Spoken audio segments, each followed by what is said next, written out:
Hi! Nandito tayo ngayon sa tinatawag nating showroom ng Greenleaf Corporation. Nandito ang ilang bahagi na ginagawa ng produkto ng Greenleaf. Walang iba o sila nagpapagawa. Nandiyan syempre ang Persil, Via, Estee Lauder, Osen, Mercury, Garnier, Botanist, Floris, Beef Flower, Bordeaux, Saint Corporation, Revlon, Koi, Tea, at Zane. Pati syempre nandiyan ang Dove, Lux. Talagang iba ang ginagawa ng Greenleaf. Global talaga. Kasi meron kaming tatlong tinatawag natin research and development mula pa sa bansang Europe. At nandito rin ang ilang produkto mula dun sa 5,800 products. Nandiyan ang ilang produkto na very well known when it comes to China. Nandyan po, makikita nyo ang iba't ibang logo na nandito. At tingnan natin, hindi lang ang logo, tingnan natin ang mga produkto na ginagawa nila when it comes to skin clinic o yung tinatawag natin skincare na pagpaganda ng aura ng mukha.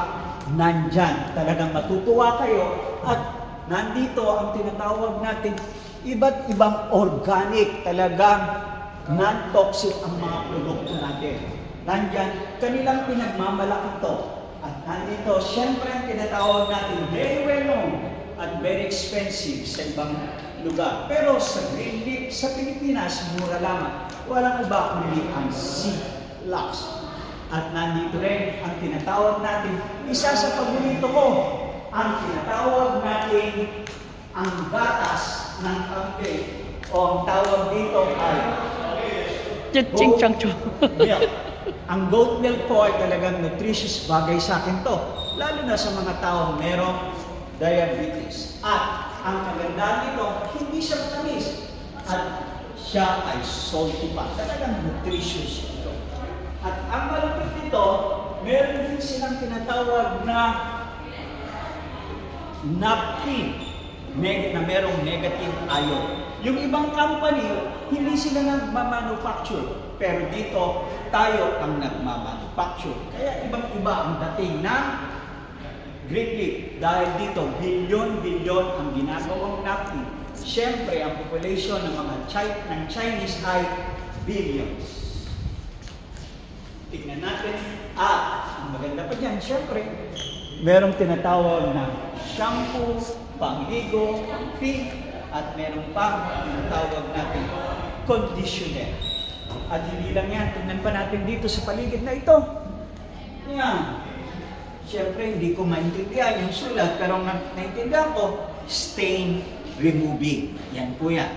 At nandito po yung mga panglaba, conditioner, talagang iba. Mag-iiba ang habit ninyo sa pag-shopping dito sa Greenleaf. Why? Dahil marami kaming product, e-shopping o tinatawag na e-commerce ang sistema namin. At ito ay run by AI ang ilan dito sa building. At ang maganda pa rito, makakamura ka na up to 70%. Imagine that, up to 70%. Mabibili mo ng mura ang mga produktong ganito. Yan. Iba't iba. Ano naman to?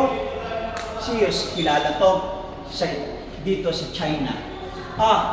Ibig sabihin may lababo, alam niya, ibig sabihin pag may lababo, maaaring panghugas ng pinggan, pangsabon, sa kamay. Facial mga yan. Ito pa, ang maganda nito, mukhang ito, lalagyan ng gel. Yan. Okay? Iba-iba. Talagang matutuwa ka. At talagang tanggal ang pawis mo nito dahil mapapamura ka sa mura ng produkto. Lagi natin tandaan, kapag tayo ay nag-Greenleaf, pangarap ng bawat, hindi naman bawat Pilipino, kundi ang mahirap na Pilipino, ang pangarap nila ay magkaroon ng sari-sari store. Pero sa katunayan, 50,000 lamang. Baka permit pa lang yon at ilang produkto. Pero dito sa Greenleaf, meron ka libo-libong SKU, tinatawag na produkto dahil nandun na sa internet o nandun na sa e-commerce system ang gagawin sa halagang 2,995,